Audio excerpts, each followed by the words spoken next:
goes down more closer to the industrial development down there. So the warehouse is going to be.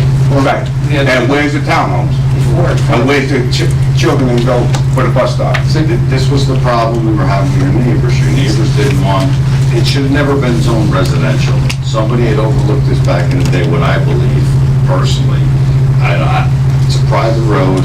I don't think it makes sense to put residential in there at all. I think it should have been industrial from the beginning. That's my personal opinion. What happens is the street. We have another. Yeah, I have a motion. Mr. McDonald, with all due respect, if you prejudge this application, you have a pre-existing opinion that this was zoned improperly, you shouldn't be sitting on this application.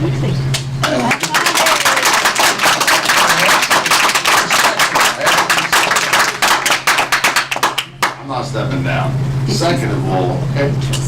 I see the way the street is. I've been in town. I've had ties to Goose for 43 years.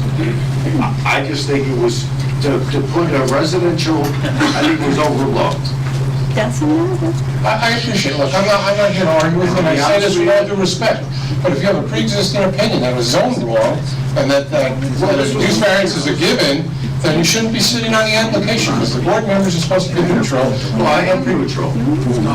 You're neutral with a pre-existing opinion that it was zoned improperly? Well, I said that from the He was giving me a history lesson. the first application that came before us was a 20,000 square foot building, and your neighbors flooded. I really don't want to, I made the motion, and you said you don't want to step down, and I'll be quiet, and let you go on with your meeting. You're duly noted.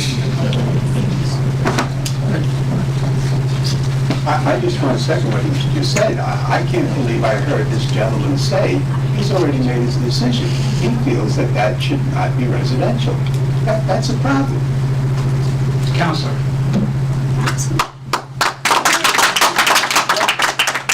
Question becomes, does member McDonald believe he can evaluate the information and evidence that's been presented to him fairly and adequately, despite his statement of what he believes? Yes, I can. Can he set aside his, whether it's a preconceived notion or predetermined belief, can he set that aside and evaluate the evidence that is being presented to him by these experts? Yes, I can, and I also believe that what the applicant did was trying to go from a transition from a residential neighborhood to the townhouses.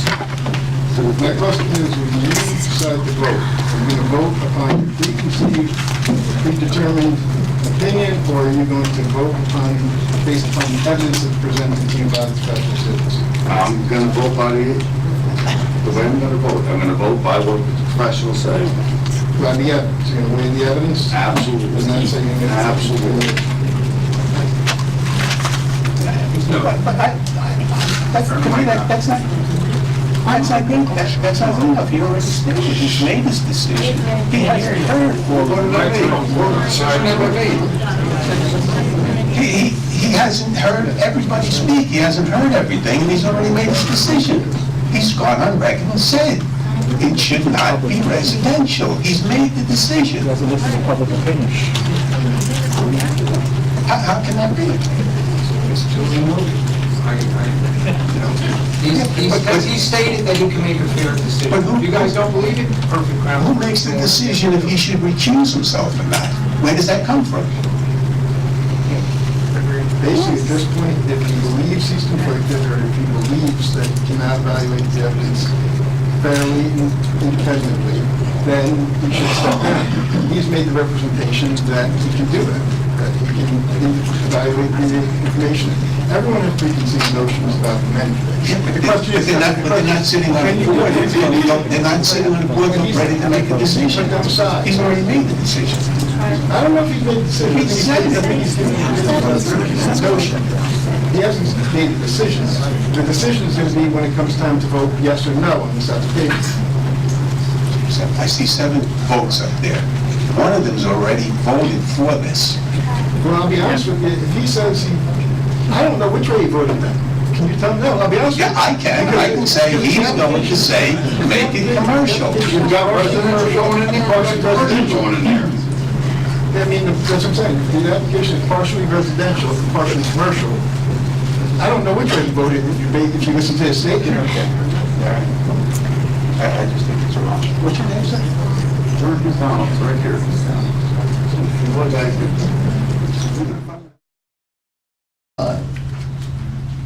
Off-site, And Mr. Colling, again, these are all from May 31st. yes, they are. Can you just explain what Phragmites are? Okay, Phragmites is common reed. It's a vegetation, if you think of the meadowlands, it's all that vegetation out in the meadowlands you see in the swampy areas. Yeah, that's what's in the picture, And we're referring to 07. 07. Did you mark that? What that- And then it's also shown in 04 and 05. If you look at 05, the Phragmites, it dies off and bends over and it stays there basically. And then new growth comes up every year from it. But it's a species that's most of the time found in wetlands. Well, once again, those are pictures. No, that's different vegetation. I don't know where they're from. It's your opinion where they are. I mean, we've got the engineer over here that can tell you a lot better than I can tell you. I mean, I'm just listening to you, but it's just a picture. Why is his opinion better? What is the engineer over here? This guy did the drawings. So what? Because it's on a piece of paper doesn't make it any more than Where what? his photographs came from. He just told you he took them. How do I know that? How do I know? Keep it up. It's all in the transcript. Keep it up. Keep it up. I want to try Everything to know. is Stop your documented. testimony now, give the applicant an opportunity to ask a question. I had, the board was asking questions. Thank you. This picture here, which actually is Put it all on the record. is on Put it all on the record. record. It shows the house that's Hold on on, the Mr. site. Poland. It's the right way to do it, and that's the way we do it. in each I know you do. And I was told you do it that way. You're just referring to 06. Oh, that's 06, okay, 06.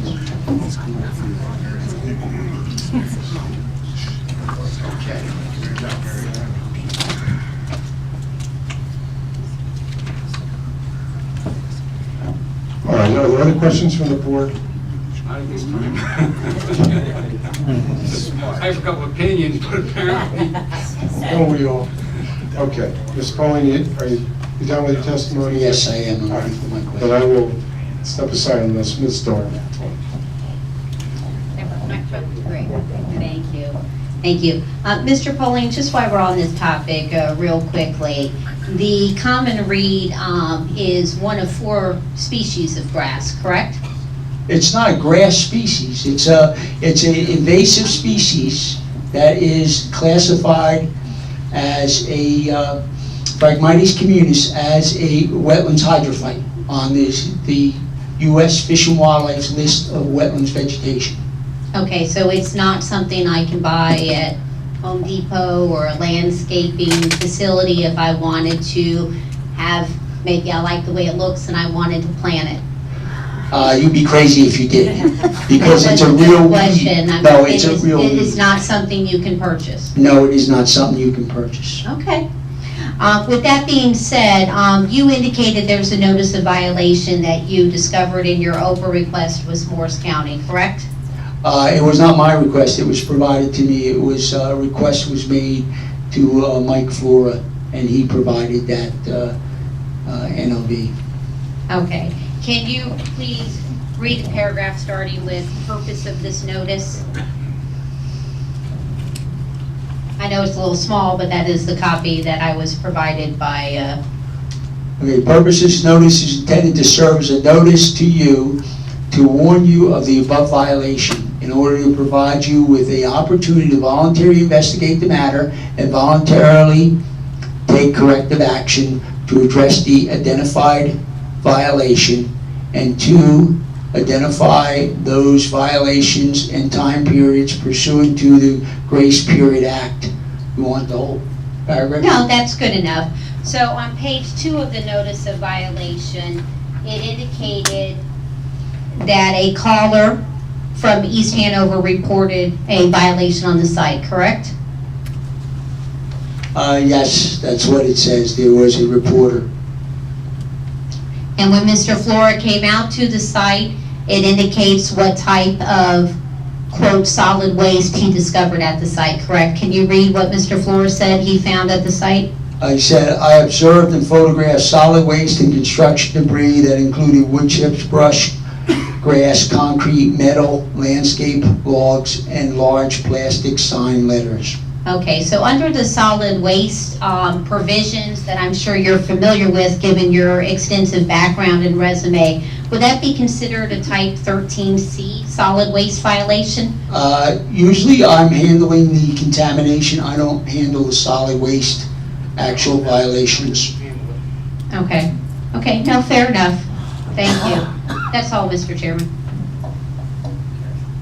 What I do is, most of the time, when I'm cited with a violation of solid waste, I'm brought in to determine the contamination that has resulted from it. I have a project right now up in Kenville, where I have a site that was cited for solid waste by, again, Mike Flora, and I've spent the last 3 years in there of studying and trying to figure out the contamination, and I will be in the next month out there digging holes trying to find the solid waste and sampling it, because that was put under the site remediation program for contamination, and they're going to have to clean it up, and I will have to ultimately issue a response action outcome, which is basically a permit that the site is no longer contaminated. Thank you. Mr. Taylor, do you have any further questions? I believe you're finished with this witness? Yes, I mean, as far as questions, yes. Thank you. Apparent that 8 Mary Lane, a single-family home, was the anchor to single-family properties, and 3 developments, all single-family properties. They were located on River Road, Heritage Drive, Georgian Court, and the 2005 zoning master plan confirmed the residential nature of 8 Mary Lane and the properties surrounding its zoning as, R20 residential. Did you do any investigation into the lot itself as to the history of, from 2007 on, since the applicant bought it, in terms of sales or Yeah, listings? well, it seems that it was approved at one time in 2007 for a 3-lot subdivision, and that was never followed through, and although it was approved, it was never listed with any of the, we call the multiple listing services, which is Garden State and New Jersey MLS. I've noticed that it was never really marketed as single-family homes. Right, were you able to find any listing for these properties, either as a group, No. individually as a vacant land, No. for build a suit, anything like that? Could you see any marketing, or, and you did the research on that? I did. Huh? Did the research, but didn't find it.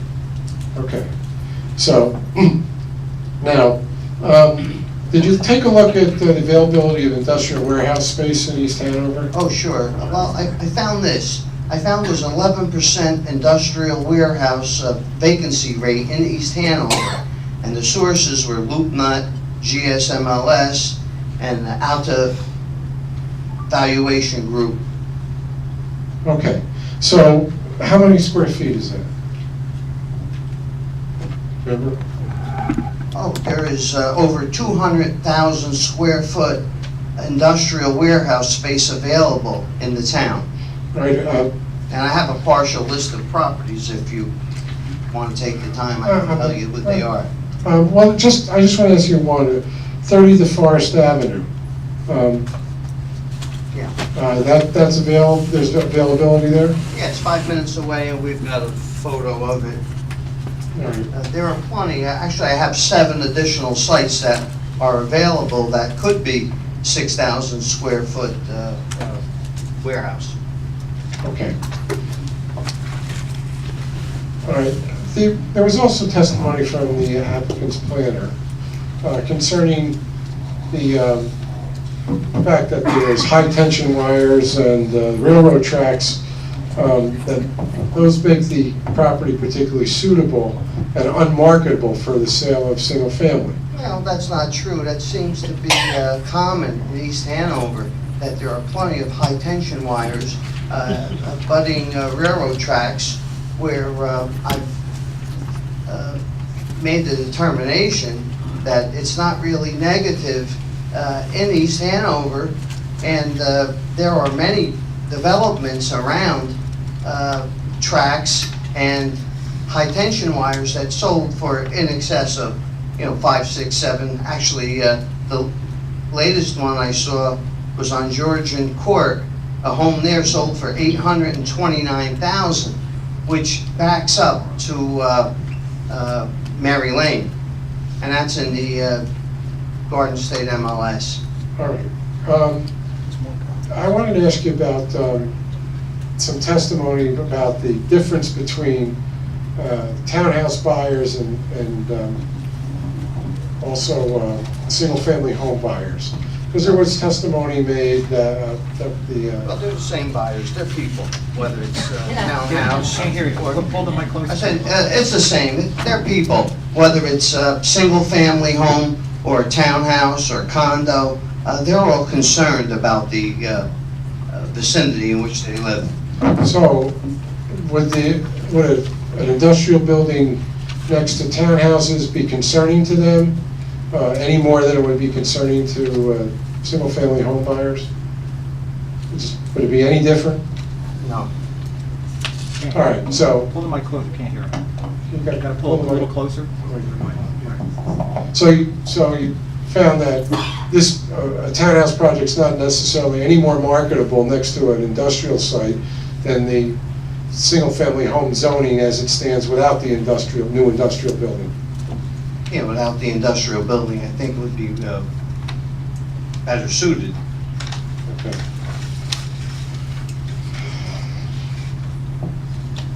Now, what about the impact of having this new industrial building in the proximity to existing residential homes and even the townhouses? Well, my interpretation would be the quality of life. If there's going to be noise from 6 a.m. till 10 p.m., as what I was told, that would be significant. And, the sight of looking at an industrial warehouse, that might not be too attractive either. And in case there's a smell, like storage material, open storage like mulch, etc., that might not be too inviting either. Smell and sounds of diesel fuel and vehicles warming up, that may impact That would impact. neighborhood. Wouldn't that also impact single-family homes on that private road? Well, not as bad. To an industrial- I mean, there's always an impact, sure. Yeah. But, I think industrial, today it's industrial and it's a warehouse, and tomorrow it's a something else. That once it's zoned industrial, God knows what might be there after this user is finished with it. Well, what I was asking was, if you had the 3 homes and there's no new industrial building and that kind of, it's built according to the zoning, is that correct? Of course. So the noise and smell and all the things that the industrial building's gonna bring wouldn't be there if it was developed for 3 homes. Exactly. But if you put Can I the, just stop you for 1 second, just to give you a little history? The noise and the smell has been in that area, all around that area, businesses there. Not by So us. that noise and smell is not going away. That, Givaudan has had issues with our city, our township regarding noise and odor. So I just want that to be perfectly clear that, and I don't think the neighbors can argue, because they're the ones that call the EPA and make the calls every time that odor is released into the air. So that area alone is going to have some issues with odors and noise. It's just- We don't want to get any worse. well, that's what the point of the questions was, that may be. It may not be great to start with, but if you put another industrial building, you're putting it closer to the homes than where Givaudan is, and it's another source of noise from trucks. Now remember, you gotta use that, they suggest they're gonna start at 6 AM. Now, I don't know when Chibiton, I don't know what their hours are, 24/7. Yeah, but they're also a couple hundred feet away, so, that's, the position is, whether you wanted to say that we can solve all the problems, obviously not. But the problems exist, because at some point, somebody didn't think about it, and they let it be zoned that way, and I know you have to deal with it. I know there's no planner in the world today where you're starting out in a town, it's gonna put an industrial zone next to residential, but we're here. So it's our position, I think Mr. Mashpell's telling you, it's gonna have you believe it's gonna have an impact and value, that industrial building on the neighbors? Of course, if you were the buyer considering purchasing one of these properties, you're gonna drive the neighborhood, and if there's a more desirable area, you're gonna go there, and maybe not this one. Okay, that's all I have. Common sense.